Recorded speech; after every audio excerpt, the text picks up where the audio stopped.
Hello all my student, मैं आपका अपने यूट्यूब चैनल जिस विद्यापीठ पर हार्दिक स्वागत करता हूं। आई थिंक आप सभी अच्छे होंगे और आपकी स्टडी भी बहुत अच्छी चल रही होगी। देखिए माय स्टूडेंट, अपने लोगों ने क्या पॉलिटी को शुरू किया था और प्रेम्बल पर चर्चा कर रहे थे। प्रेम्बल के जितने भी आदर्श थे उन सभी आदर्शों पर अपने लोगों ने चर्चा कर रही थी। आज अपने लोग उद्देशिका के महत्व को समझते हैं, ठीक है ना। कि अगर उद्देशिका के महत्व पर कभी आपका क्वेश्चन आ जाए, ठीक है ना, यहाँ से प्रीलिम्स फैक्चुअल वाइज और स्टेटमेंट वाइज भी क्वेश्चन पूछे जाते हैं, ठीक है ना। क्योंकि बहुत सारे भारतीय जो थिंकर हैं, जो फिलोसफर हैं, उन्होंने भारतीय संविधान के ऊपर और भारत की प्रस्तावना के ऊपर कई सारे उनके कोट्स हैं, कोटेशन हैं, जिनसे क्वेश्चन पूछे जाते हैं। पीछे भी पूछे गए और भविष्य में भी पूछे जाने की पूरी संभावना है। और यहाँ से एक मेंस में क्वेश्चन भी आपका पूछा जा सकता है प्रस्तावना के महत्व के ऊपर, और प्रस्तावना के महत्व को आप कहीं पर भी जाकर कोड कर सकते हैं, ठीक है ना। GS1, GS2, GS3, ठीक है ना, जहां पर भी आपको सुटेबल लगे।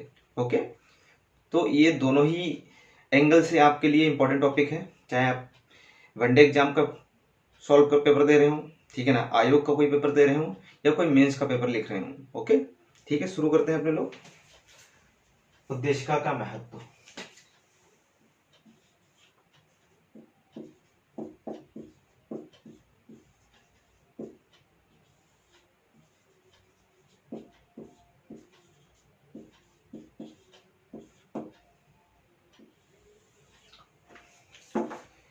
लिखिए इसमें उद्देशिका के महत्व को, ठीक है ना। इसमें जो स्टेटमेंट है, जो कोट्स हैं, उन पर चर्चा करते हुए अपने लोग उनको समझते हुए फिर आगे बढ़ेंगे।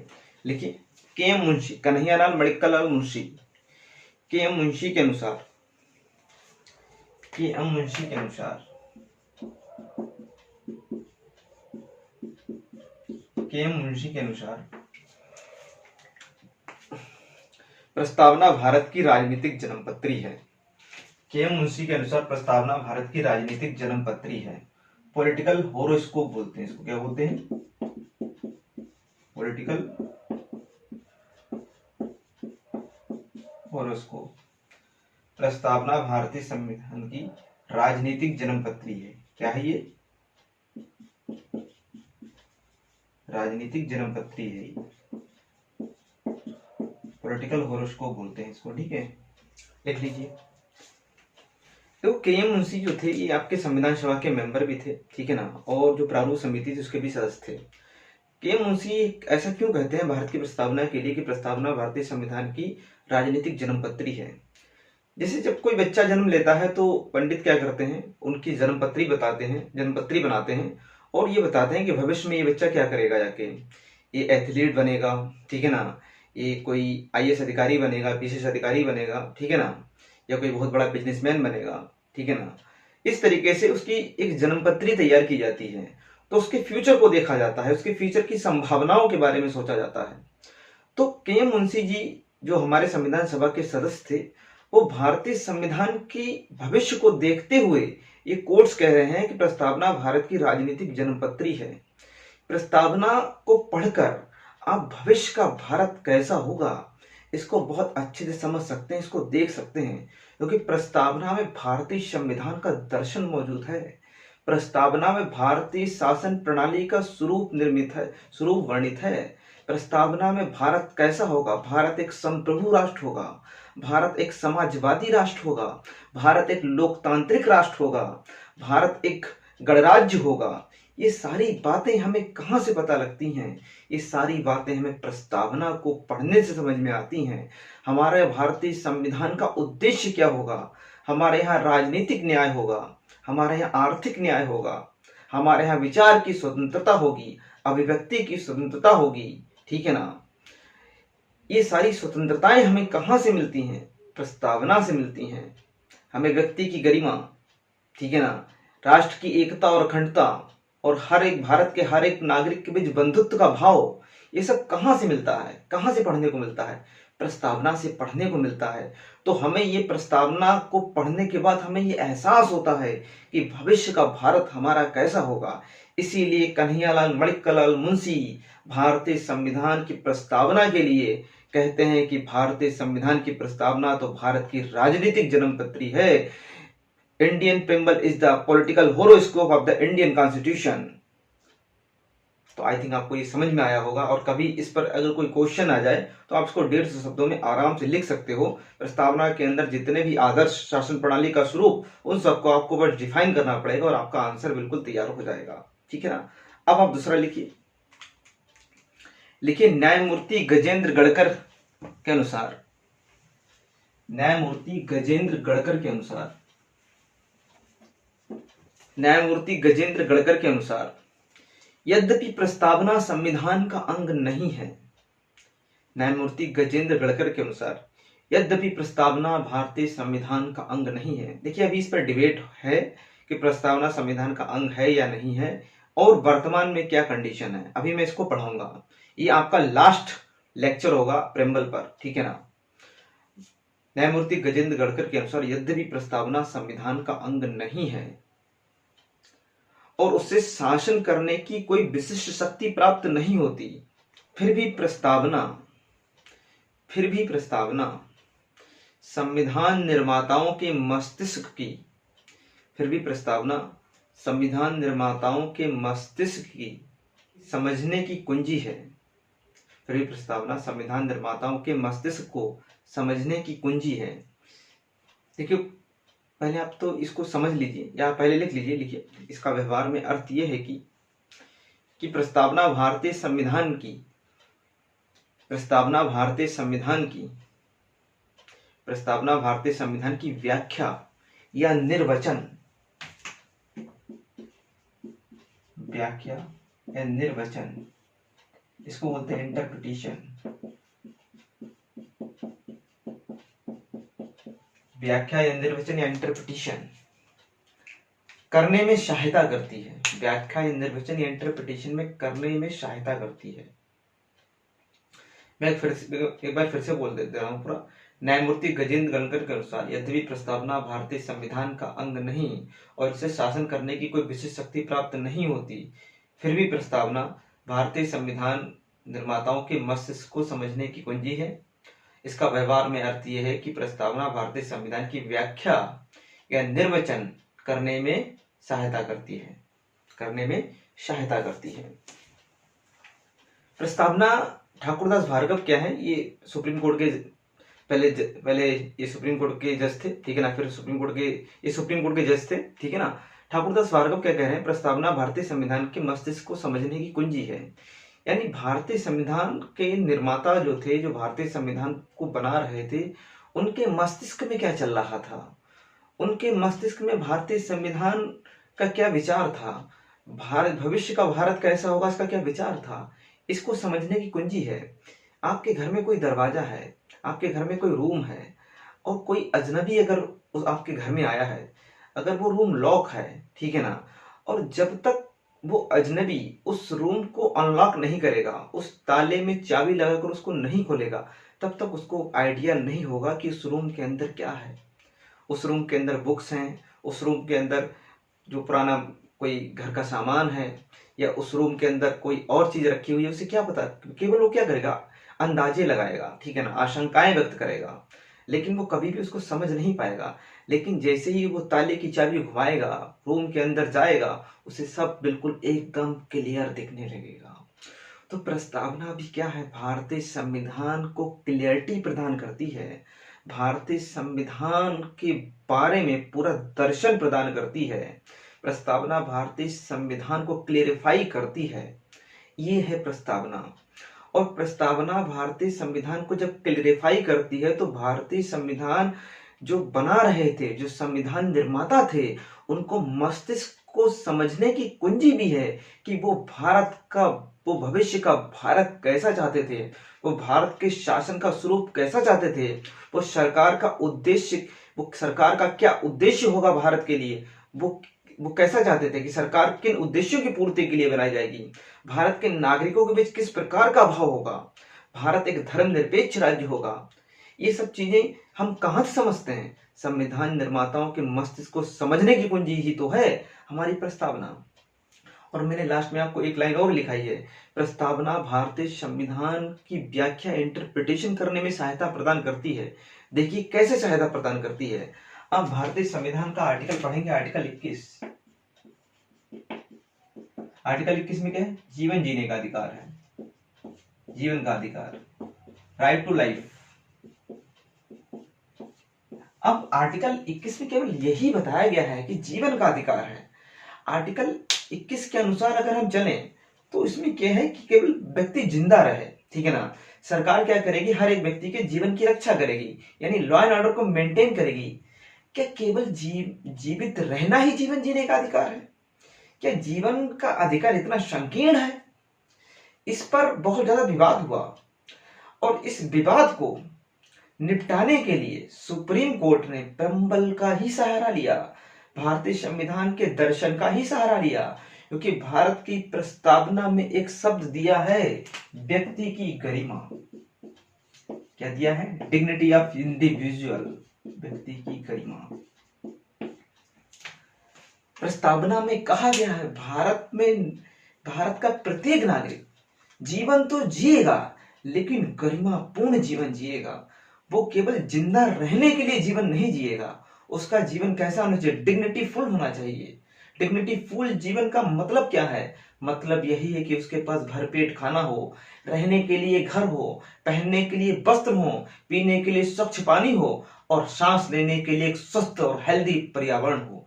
यही तो है डिग्निटी फुल लाइफ, यानी कि गरिमापूर्ण जीवन। तो जीवन क्या है? जीवन केवल जीवित रहना नहीं बल्कि गरिमापूर्ण जीवन जीना, यही है जीवन का अधिकार। तो इस आर्टिकल 21 को कंप्लीट किसने किया? प्रस्तावना ने कंप्लीट किया। तो मोस्टली सुप्रीम कोर्ट क्या करता है? प्रस्तावना का सहारा लेकर भारतीय संविधान की व्याख्या करता है, या भारतीय संविधान का इंटरप्रिटेशन करता है, भारतीय संविधान का निर्वचन करता है। तो प्रस्तावना ही तो भारतीय संविधान की व्याख्या करने में एक बहुत बड़ा रोल प्ले करती है। यही ठाकुरदास भार्गव कह रहे हैं कि प्रस्तावना कोई शासन की कोई शक्ति प्रदान नहीं करती है, लेकिन ये भारतीय संविधान का इंटरप्रिटेशन करने में बहुत बड़ा रोल प्ले करती है। यही ठाकुरदास भार्गव कह रहे हैं। तीसरा पॉइंट लिखिए, लेकिन ननी पालकी वाला, एक मिनट लिखिए, ननी पालकी वाला।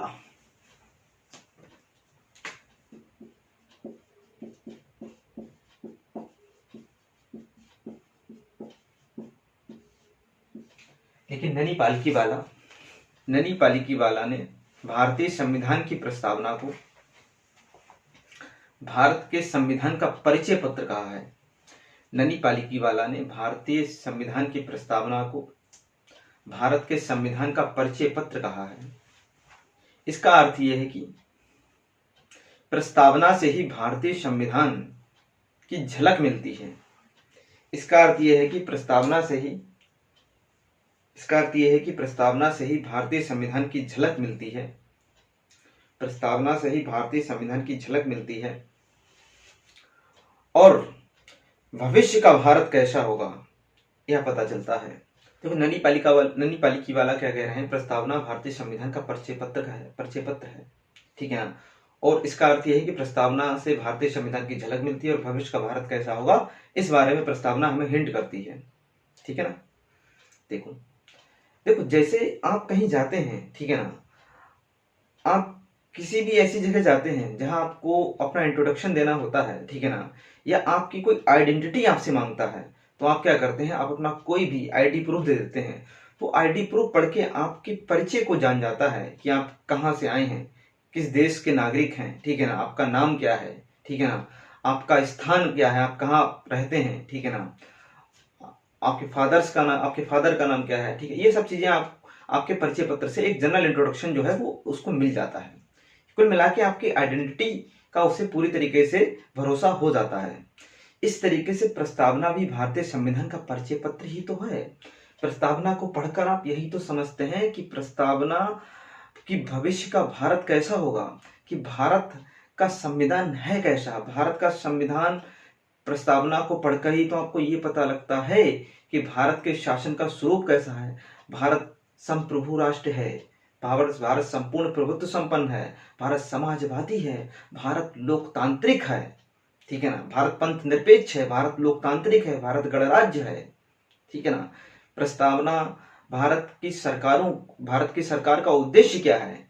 स्वतंत्रता को स्थापित करना, समानता को स्थापित करना, न्याय को स्थापित करना, भारत की एकता और अखंडता की रक्षा करना, भारत के प्रत्येक नागरिकों के बीच बंधुता का भाव बढ़ाना, ये सभी तो सरकार के उद्देश्य हैं। ये सब आपको कहाँ से समझ में आते हैं? ये सारी चीजें मैंने आपको एक एक करके पढ़ाई है, बिल्कुल एक एक टॉपिक को क्लियर करके पढ़ाया है। तो यहीं से तो भारत के संविधान का इंट्रोडक्शन मिलता है। इसीलिए तो ननी पालकीवाला साहब क्या कहते हैं, प्रस्तावना को भारतीय संविधान का परिचय पत्र कहते हैं। देखिए चौथा स्टेटमेंट लिखिए ठाकुरदास भार्गव के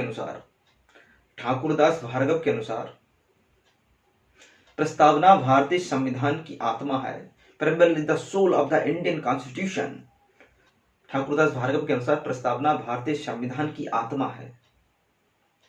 हालांकि आत्मा के लिए डॉक्टर भीमराव अंबेडकर ने आर्टिकल 32 को भारतीय संविधान की सोल कहा है, ठीक है ना। ठाकुरदास भार्गव के अनुसार प्रस्तावना भारतीय संविधान की आत्मा है। जिस प्रकार आत्मा के बिना शरीर महत्वहीन है, उसी प्रकार प्रस्तावना के आदर्शों के बिना, जिस प्रकार आत्मा के बिना शरीर महत्वहीन है, उस प्रकार प्रस्तावना के आदर्शों के बिना भारत का संविधान भी निर्जीव है। उस प्रकार प्रस्तावना के आदर्शों के बिना भारत का संविधान भी निर्जीव है। अगर प्रस्तावना के आदर्श नहीं है तो भारत का संविधान क्या है? निर्जीव है।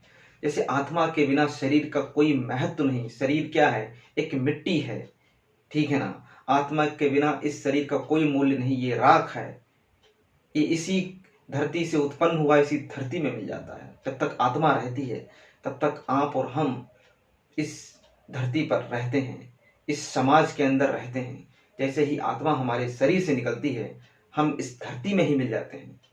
तो जिस प्रकार आत्मा के बिना शरीर का कोई महत्व नहीं, उस प्रकार प्रस्तावना के आदर्शों के बिना इस संविधान का भी कोई महत्व नहीं है। और प्रस्तावना के सारे आदर्श को मैं बहुत ही डिटेल में आपको पढ़ा चुका हूँ। प्रस्तावना के आदर्श क्या हैं? न्याय है, स्वतंत्रता है, समानता है, बंधुता है, ठीक है ना, एकता और अखंडता है। ये सारे ही तो प्रस्तावना के आदर्श हैं। इन्हीं आदर्शों की पूर्ति के लिए हमारी सरकारें क्या करती हैं? दिन रात काम करती हैं। चाहे वो केंद्र सरकारें हों, चाहे वो केंद्र सरकार हो, चाहे वो राज्य सरकारें हों। इन्हीं आदर्शों के लिए ही हम और आप क्या करते हैं? रात दिन पढ़ाई करते हैं। और रात दिन पढ़ाई करने के बाद जब हम सरकारी सर्विस में जाते हैं तो भारत के इन्हीं आदर्शों की पूर्ति के लिए हम भी उस सरकारी तंत्र में जाकर जुड़ जाते हैं और पूरी कर्तव्य निष्ठा से, पूरी ऑनेस्टी से हम इन सभी आदर्शों की पूर्ति के लिए रात दिन एक कर देते हैं। नेक्स्ट लिखिए, प्रस्तावना में भारतीय संविधान का दर्शन पाया जाता है। प्रस्तावना में भारतीय संविधान का दर्शन पाया जाता है। ये सारी चीजें तो मैं बता ही चुका हूं। प्रस्तावना में भारतीय संविधान का दर्शन है, ठीक है ना। इनको बार बार रिपीट करने से क्या फायदा, आप समझ तो गए ही होंगे। नेक्स्ट लिखिए, फिर प्रस्तावना में स्वाधीनता आंदोलन की झलक मिलती है। प्रस्तावना में स्वाधीनता आंदोलन की झलक मिलती है। देखो, आपको पता है भारत को आजाद कराने के लिए हमारे बहुत सारे महापुरुषों ने अपना योगदान दिया है और बहुत सारे महापुरुषों ने अपना बलिदान भी दिया है, ठीक है ना। और स्वतंत्रता आंदोलन की एक बहुत लंबी लड़ाई लड़ी है इस प्यारे भारत को अंग्रेजों से आजाद कराने के लिए। ये लड़ाई आपकी कहाँ से शुरू होती है? वैसे तो ये लड़ाई बहुत पहले से शुरू हो गई थी, लेकिन कांग्रेस की स्थापना से इसको एक अहम रोल मिला और एक अहम आधार मिला, ठीक है ना। जब हम मॉडर्न इंडिया में पढ़ते हैं इंडियन नेशनल मूवमेंट, ठीक है ना, वहीं से एक फेज शुरू होता है। भारत को आजाद कराने की एक जिद, एक जंग, एक जुनून छिड़ जाता है जो पैदा होता है हमारे भारत के लोगों में अंग्रेजों को खदेड़ने के लिए। और 1947 में 15 अगस्त 1947 को हम अंग्रेजों को भारत से खदेड़ देते हैं और अपने प्यारे भारत को अंग्रेजों से आजाद करा लेते हैं। तो प्रस्तावना में भारत में स्वाधीनता आंदोलन की झलक भी मिलती है। यानी हमारे जो स्वाधीनता आंदोलन के जो लीडर थे, जो नेता थे, वो भारत, भविष्य का भारत कैसा चाहते थे, उनके सभी आदर्शों की हमें परिकल्पना मिलती है प्रस्तावना में। और प्रस्तावना को तो रखा ही था पंडित जवाहरलाल नेहरू ने। पंडित जवाहरलाल नेहरू जी ने अपना जो ऑब्जेक्टिव रेजोल्यूशन रखा था, ठीक है ना, उद्देश्य प्रस्ताव, उसी से तो ही प्रस्तावना निकली है। और उस उद्देश्य प्रस्ताव में क्या था? उस उद्देश्य प्रस्ताव में वही सारी बातें थी जो हमारे स्वाधीनता आंदोलन के जो बड़े बड़े नेता और महापुरुष भारत के लिए सोच रहे थे। फिर लिखिए, प्रस्तावना संविधान का एक महत्वपूर्ण दस्तावेज है। प्रस्तावना preamble is the important constitution of preamble is the important documents of the Indian Constitution। प्रस्तावना भारतीय संविधान का एक महत्वपूर्ण दस्तावेज है। तो ये मैंने आपके प्रस्तावना के महत्व के में बहुत डिटेल चर्चा की, और मैंने सब कुछ लिखाया नहीं, क्योंकि सब कुछ लिखाना पॉसिबल नहीं है, वरना क्लास बहुत बोरिंग और बहुत बोझिल भी हो सकती है, ठीक है ना। लेकिन मैंने एक एक पॉइंट को इतना ज्यादा एलिबोरेट किया है, इतना ज्यादा एक्सप्लेन किया है कि अगर आप चाहें तो एक एक कोट्स पे 150-200 शब्द आप आराम से लिख सकते हैं। और जितने भी मैंने कोट्स लिखा है, ये सारे कोट्स बाकायदा वनडे एग्जाम में, पीसीएस एग्जाम में, यूपीएससी एग्जाम में बहुत बार पूछे जा चुके हैं, और आगे भी भविष्य में इनकी पूछे जाने की पूरी पॉसिबिलिटी है। हालांकि यूपीएससी जो है वो अपना पैटर्न चेंज करता रहता है, लेकिन वनडे एग्जाम में और स्टेट पीसीएस एग्जाम में अभी भी ये क्वेश्चन बहुत ज्यादा ट्रेंड में बने हुए हैं और पूछे जाने की पूरी पॉसिबिलिटी है। और इसको मेंस के स्तर पर तैयार करना हो तो मैंने इनको बहुत डिटेल में आपको समझाया भी है। तो आप किसी भी कोर्स पर बहुत अच्छे से 150 से 200 शब्द आराम से लिख सकते हो, बशर्ते आपने पीछे के सारे लेक्चर देखे हों, आपको पता हो कि शासन का स्वरूप कैसा है। उनको मैंने बहुत डिटेल में एक एक शब्द को पढ़ाया है, प्रस्तावना के सारे आदर्शों को बहुत डिटेल में मैंने पढ़ाया है, ठीक है ना। तो आप पीछे के सारी वीडियो को जब कवर कर लेंगे तो प्रस्तावना का महत्व आपको बहुत अच्छे से क्लियर होगा, ठीक है। मैडम स्टूडेंट, आज इतना ही रखते हैं, मिलते हैं आपसे नेक्स्ट वीडियो में। तब तक अच्छा अपना ख्याल रखिए, अच्छे से पढ़ाई कीजिए। Okay, take care, bye.